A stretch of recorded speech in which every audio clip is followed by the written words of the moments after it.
So this is a pre-tension load on the back part of the thigh. So what you're going to do is you're just going to sit down like this in a hurdler stretch. So the opposite leg, the leg that you're not trying to work on, will be bent just like this position, bringing it close towards your groin. You'll hold that position. So this is the leg that we're trying to work on. So the first thing I'm going to do is I'm going to anterior pelvic tilt. So pretend like your pelvis is a pitcher full of water and you're trying to pitch or trying to dump that water forward. So I'm just going to sit a little bit more on my sit bones. That causes my pelvis to rotate anteriorly or forward, letting the water come out, and that slightly arches my back. From that position, bending at your hips, you're going to move your straightened torso, trying to move your chest over your kneecap. And once you feel tension, you're going to hold that position.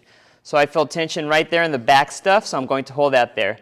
Next thing I'm going to do is I'm going to rotate this whole leg inward or rotate it outwards and trying to see if I feel more tension. I actually feel more tension turning inward, so I'm going to hold it right there. After I do that, then I'm going to bring this ankle, make circles, going one direction all the way around, and then the opposite way. If I feel more tension in the target tissue, which is back here, then I'm going to hold it.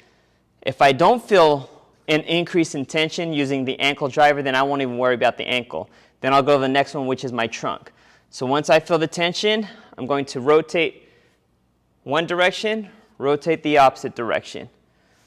And I actually feel more tension right about there. So I'm going to hold that position. I feel the increased tension there, and then what I'm going to do is side bend towards one direction. So I'm going to lower my shoulder down towards the same side hip, and then side bend the opposite way.